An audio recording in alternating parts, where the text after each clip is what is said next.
My husband, James, always neglects me and our son, Kevin, and his parents are the same. James's mother, Sarah, said to me, You're not even part of this family. James just laughed when she said it, and I questioned him. What is family? The thing you consider family could easily fall apart. My name is Emma, and I'm a 30-year-old stay-at-home mom. I left my job when I got pregnant. I planned to stay at home until my son, Kevin, turned 3 and started preschool, and then I would gradually get back to work. However, Kevin is only 2 years old. It's about time to start visiting preschools, so my plans for returning to work are still on hold. But my husband, James, doesn't look kindly on my thoughts. Nowadays, the idea that a woman should be a stay-at-home mom is incredibly outdated. You get to take it easy while I do all the work. He always makes snide remarks like this to me. What is he saying? Before we got married, he said, I want to support our family so you can stay at home and take care of the house, Emma. I'm not saying I want to be a stay-at-home mom forever. I've set a period until Kevin turns 3 and starts preschool. He has no idea how hard it is to care for a 2-year-old and how much I struggle daily.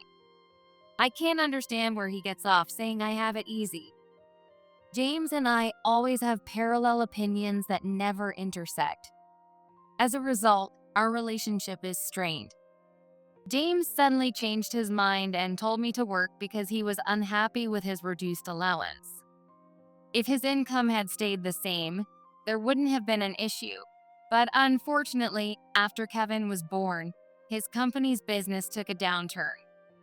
There was even a risk of bankruptcy, but they managed to recover. However, his salary was cut. It's not a black company, and considering the current economic climate, we're lucky he even has a job, so I think it's only natural that his allowance had to be reduced. I've also been holding back on things I want. In addition to living expenses, I've been using the money I saved from working before marriage for my clothes and our child's items. I don't think he has any right to complain to me. James has been irritable lately because things aren't going his way. If he wants to spend more money, he should get a side job. He doesn't have any overtime work anyway. It was only natural that I felt frustrated with James, who barely spends time with our adorable Kevin. Additionally, there was another problem. James seems to value his parents, Sarah and Mark, more than Kevin and I. What? Again? Yes, Julie's oldest child is starting school next year, and she wanted to celebrate. Dining out is fine, but a fancy restaurant won't work for Kevin. Kevin, in the throes of the terrible twos, cannot behave well in a restaurant. He quickly gets fussy and he either cries or throws a tantrum. This time, James's sister, Julie's daughter, is starting elementary school. So they're planning to go to an upscale restaurant to celebrate. Mark is an executive at a company, and James's family is quite wealthy. Since Sarah and Mark are paying for everything, they decided on a high-end restaurant. Julie has 2 kids, both girls. With the one starting elementary school, both will be school-aged. In contrast, Kevin needs to be more understanding as an elementary schooler. He is a strong-willed toddler. Even when I have lunch with my mom's friends, we naturally go to family-friendly restaurants. Even then, I'm always on edge, ensuring we don't bother others, which is exhausting. Considering it's not easy to go to a family restaurant, I told James that taking Kevin to a fancy restaurant is impossible. Oh, I got it. I thought James would be in a bad mood again, but he readily accepted not going. What? We don't have to go. I'll go alone, so you and Kevin don't need to come. Then James said something surprising. Since it's a rare day off, I'd rather spend it with my parents and Julie than with you and Kevin. You're going without us? I asked, and James nodded as if it were obvious. Of course. What? Of course. Yeah, because if you guys come, I won't be able to eat in peace, you know? Julie's kids are quiet and well behaved, but Kevin, Of course. Kevin is only 2 years old. Don't compare him to elementary school kids. no, it's because of your bad parenting. What are you even a stay at home mom for? If you can't discipline him properly, there's no point in you being around.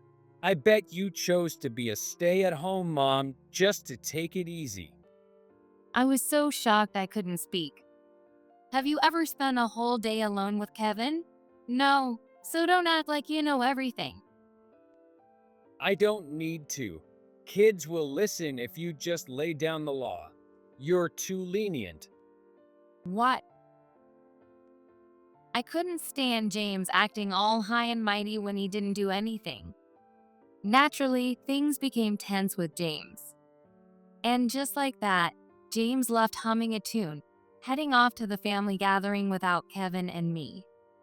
He doesn't even take Kevin to the park. Since Kevin was born, James has only held him a few times. He never changed a diaper or fed him milk. James preferred eating dinner alone in the living room, wanting to eat peacefully. He watched TV in his room, claiming Kevin was too noisy. James really never spent time with Kevin. Kevin still doesn't call James dad. He probably thinks of him as someone who is there. Can this even be called a family? James acts like a bachelor, and I handle all the parenting alone. Kevin does not recognize James as his father. It was a very distorted family. I felt sad. Moreover, it wasn't just James who didn't show affection for Kevin. James's parents, Sarah and Mark, were the same. They only doted on Julie's children. Before Kevin was born, we visited James' parents, and Julie was there. Sarah and Mark doted on Julie's 2 daughters. They treated them like precious treasures. However, their words were icy when Sarah and Mark came to see Kevin at the hospital after his birth. Oh, it's a boy. That's boring. He doesn't look like James. Doesn't seem promising for the future. They said that and left. Their cold attitude made me very sad. After that, Sarah and Mark showed no interest in seeing Kevin. Even when we occasionally met, they said, "Don't bring the baby, he's a nuisance." I thought James should be angry about this. But James is really messed up because he doesn't seem to care at all that his own child, Kevin, is being neglected and instead agrees with them. So Kevin still needs to have a proper meeting with Sarah and Mark. On his days off, James goes to his parents' house alone. Julie's kids were so adorable. Everyone loved them. Girls are the best. No one wants to see Kevin, so you don't need to come anymore, right? And every time, he would say something so cruel. Is this environment perfect for Kevin's upbringing? The doubt growing inside me continued to get bigger. One day, James said, I'll be working late starting today. "Really, that's unusual. Are you busy?" Yeah, we avoided bankruptcy, but some people quit, so we're short-handed. I like my current job, so I'm not thinking of switching, but it'd be a problem if the company went under. "I see. Thanks for your hard work." It's easy for you, just taking it easy. I offered encouragement, but his unnecessary comment irritated me, though I held my tongue. Indeed, I can be a stay-at-home mom because James is working.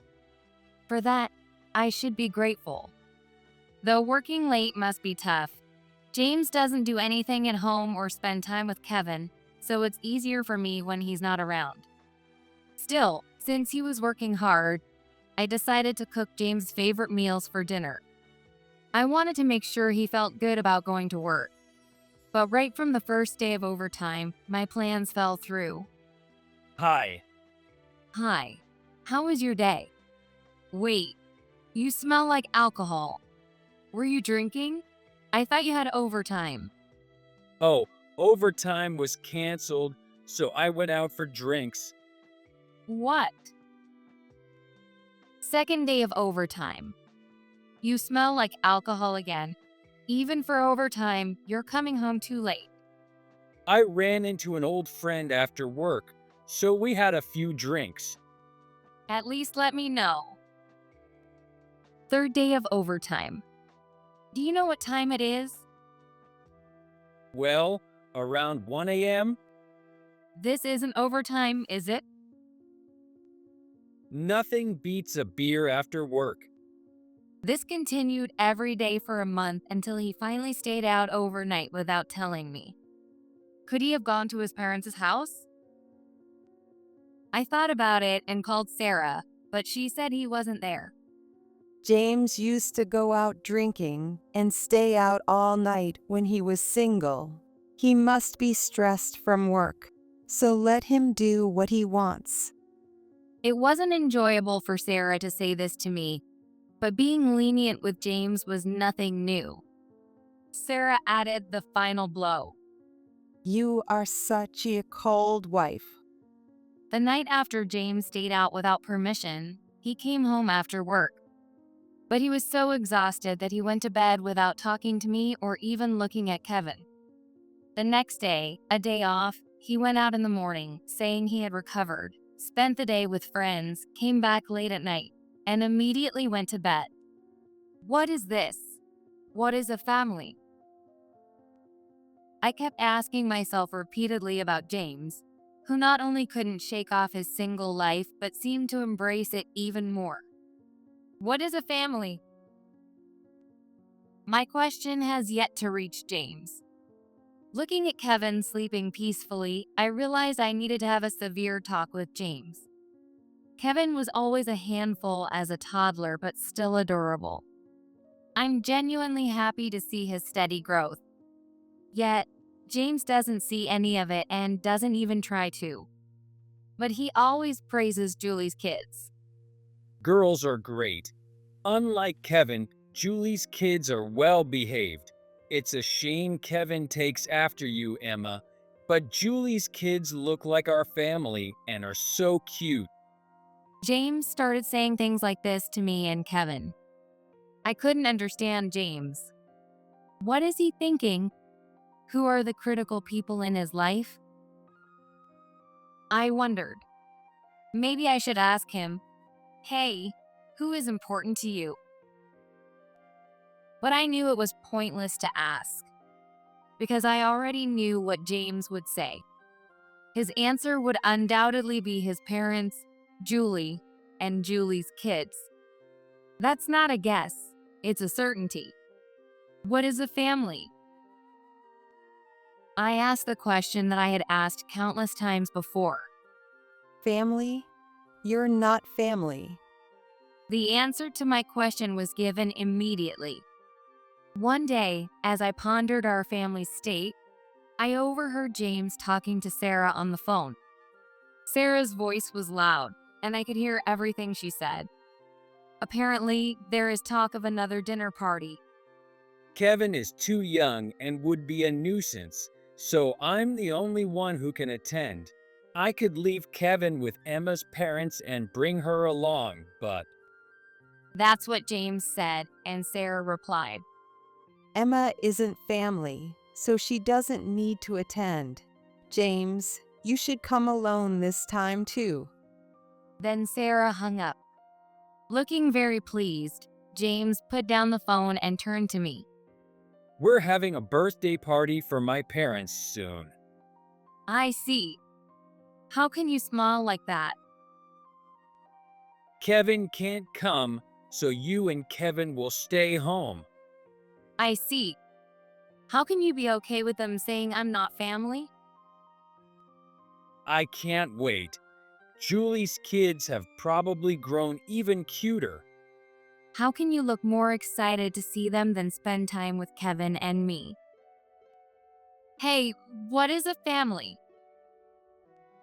What? Did you say something? My small mutter didn't reach James. Even if it did, I didn't expect an answer. Nothing. Never mind. Okay. James doesn't care if he can't hear my words. James doesn't care if Kevin and I are left out. James cares more about his family than his wife and child. I'm feeling tired. Kevin and I will go to my parents' house on the birthday party day, I said, but James wasn't listening to me. He cheerfully circled the date on the calendar. I'm looking forward to it. My words didn't reach James, who murmured happily.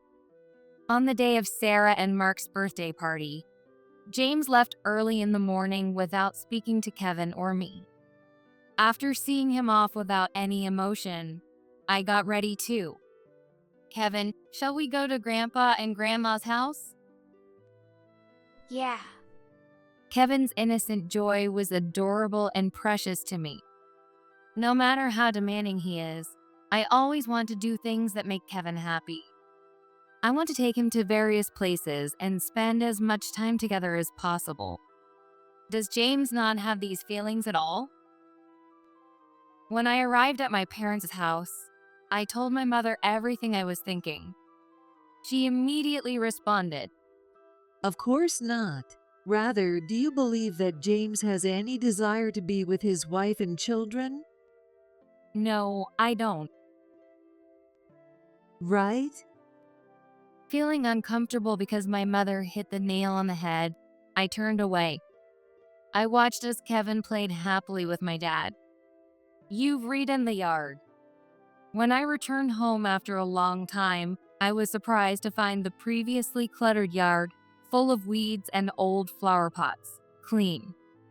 Of course. We planned it together to be ready whenever Kevin wanted to play. The lawn is the main feature. So it's safe for little kids to fall. There's even a kid slide A must-have for any yard. and a sandbox. We've made sure it's cat-proof too. My mom said happily, "Are you okay with money?" Unlike James' family, mine is an ordinary working class family. Adding me in, there are 3 children. I appreciate my parents raising the 3 of us, but it costs a lot and they need to save more for their retirement. When I asked out of concern, my mom smiled and replied, Why would we skimp on money for our grandchild? Glancing over, I saw my dad playing with Kevin, who looked very happy.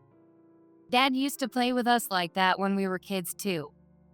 Yes, he did. His stamina has decreased significantly, but he's been walking daily to build his strength to play with Kevin. Really? Of course, for our precious grandson. Precious grandson. Of course, Bill's kids are precious too. All our grandchildren are precious. I see. My mom called my brother Bill's children and mine precious without favoritism. Seeing my parents doting on Kevin, I finally let the tears flow. Once the tears started, I couldn't stop them. I grabbed the tissues silently offered to me and sobbed uncontrollably, unable to stop the flow of tears and snot. For a while, I cried and told my mother everything between sobs. It was likely disjointed and hard to follow, but my mother listened patiently. When I finished pouring my heart out, my mother, who had been listening all the while, spoke as I stopped crying. That sounds lonely. Those simple words broke me down again. That's right, I was lonely. I kept asking myself, what is a family? I must have been seeking a close-knit family.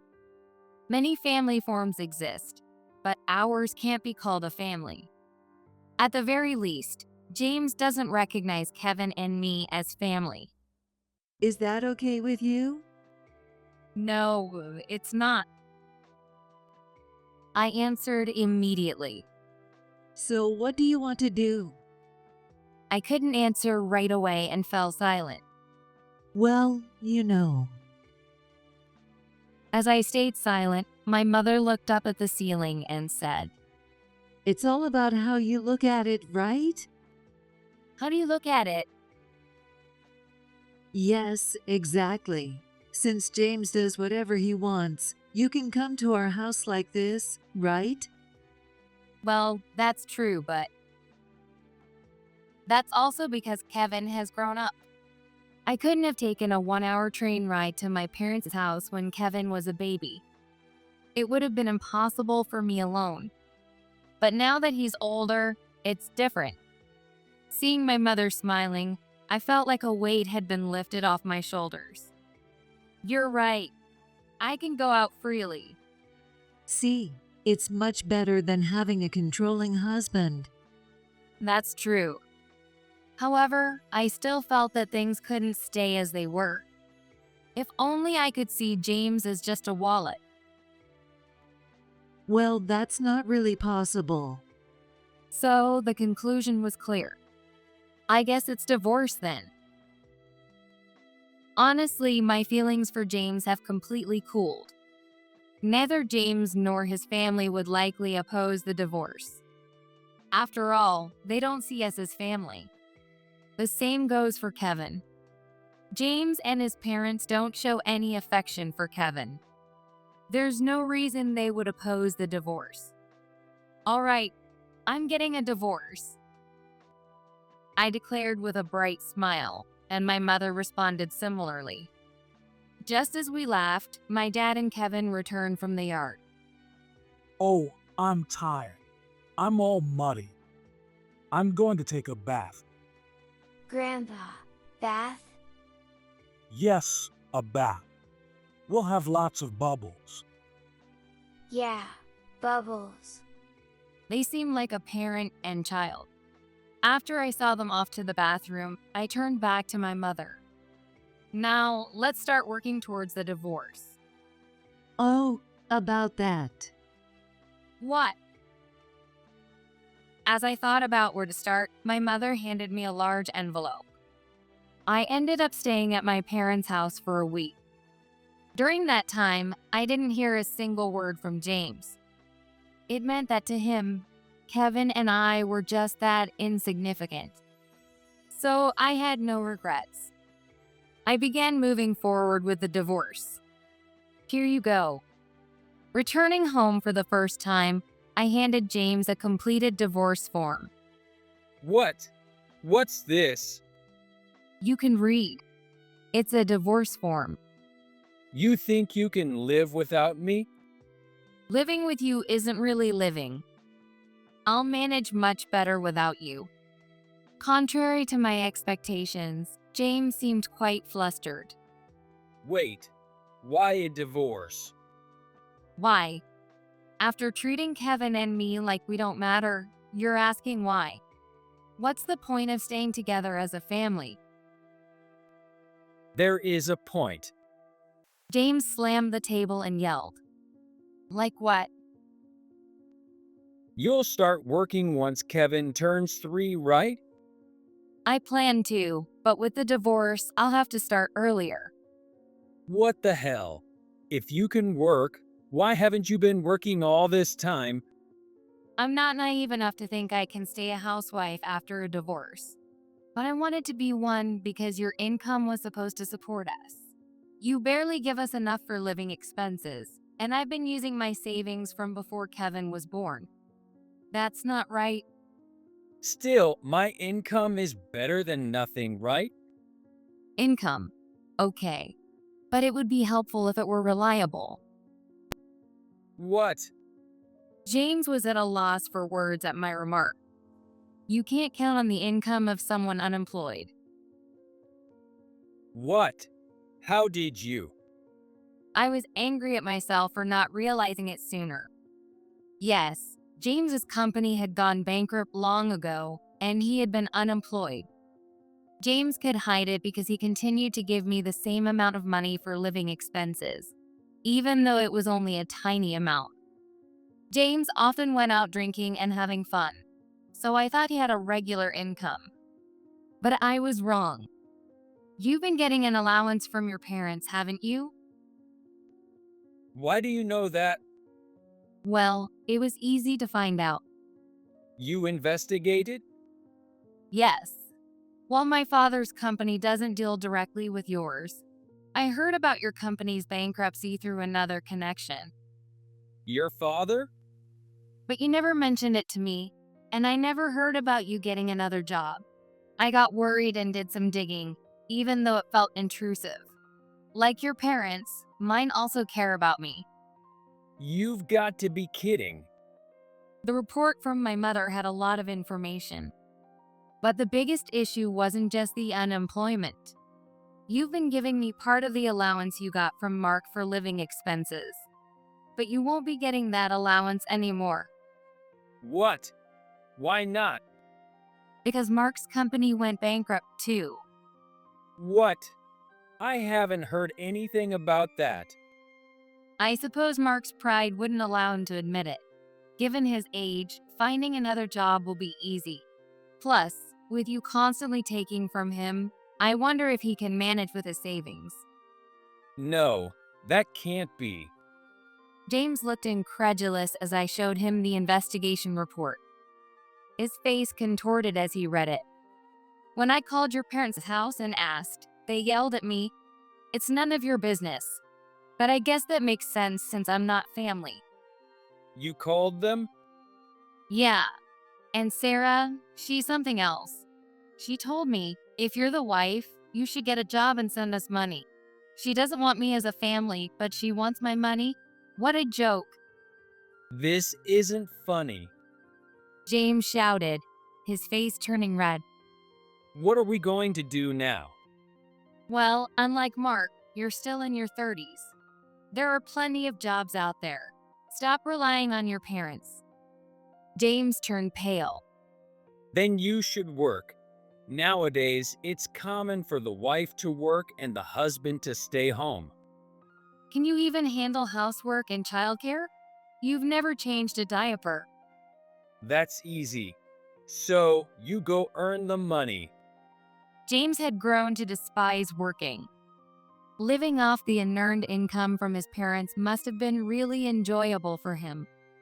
You kept saying I had it easy, but you're the last person who should talk. Anyway, if the divorce is final. There won't be a divorce. I'll stay home and you work. Then I'll take it to court. That'll be a waste of money considering your infidelity. Court or whatever. Wait, infidelity? What are you talking about? James was determined to force me to work while he stayed home. But my words made him freeze in place. Infidelity. What? I don't know anything about that. Even after seeing this photo? I rummaged through the envelope and pulled out a photo. It showed James entering a hotel with another woman. There was also a photo of them leaving, with their faces clearly visible. What? When was this taken? My father had an investigator look into it, and they happened to catch this. It's impressive. While you were telling me I was taking it easy, you were living it up with your parents' money and cheating on me.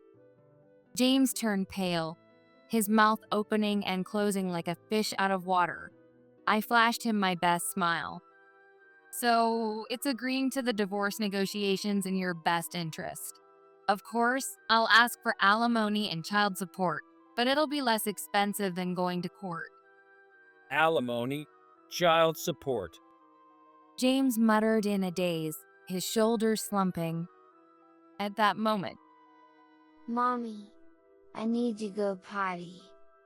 Kevin, who was supposed to be asleep, had woken up. I quickly took him to the bathroom. His potty training was going well. You did great. As I praised Kevin and we exited the bathroom, James was waiting. I wondered what was happening when James suddenly reached out to Kevin with both hands. Kevin, you want to stay with Daddy. You don't want us to be apart, do you? I see. He came to appeal to Kevin with his feelings. But Kevin just looked at James's outstretched hands and tilted his head, and then looked up at me and asked, Mommy, who is this man? Immediately, James collapsed to the floor. After that, James and I got divorced. James resisted, but when he realized there was a chance the alimony could be increased, he had no choice but to give in. Regarding his affairs, James had been with different women each time, so I didn't demand alimony from any of them. Instead, the amount from James was increased. The total, including child support, was substantial, but he paid it off by selling the house. Since the house was a marital asset, I received half of the proceeds, and James received the other half. I received a lump sum payment from his share for alimony and child support, leaving James with almost nothing. James became my ex-husband, lost the house, and returned to his parents' home. However, it turned out that there was no home for him to return to. I had thought Mark made good money at a decent company and was wealthy with savings, but their finances were in shambles. Sarah and Mark's need to keep up appearances had caught up with them. They had been giving Julie and her kids a lot of allowance, frequently dining at expensive restaurants, and even going on trips, all paid for by Sarah and Mark. Even after Mark lost his job, they continued this lifestyle and gave money to James. Eventually, their once large savings ran dry. Sarah and Mark, now out of savings, quickly sold their house. On top of that, they now had to support James, who didn't work. I heard through the grapevine that they had fallen on hard times and lived in a shabby apartment. James had fully embraced being a shut-in and was living as a NEET. After the divorce, I moved back to my parents' home and successfully found a job. I moved to an apartment near my parents' house with Kevin. A new chapter of my life is finally beginning. You can stay with us, you know. My parents say this, but it would be relying on them too much. Still, I have the confidence to handle housework, work, and childcare independently. So, I'm getting some help while doing my best each day. Looking back, James and I never really helped each other. A marriage works because both partners care for each other. If even one partner has that care, things won't work out. If I ever find someone again in the future, I want to make sure to get that right. But for now, I can't think about that. I'm busy with the house and work. But most importantly, I have Kevin. Kevin's terrible twos are almost over, and his daily growth is astonishing. There will still be challenging and frustrating times ahead. But that's okay. No matter what happens, I'll overcome it because I have such an adorable Kevin. I hugged Kevin tightly as he beamed with a radiant smile.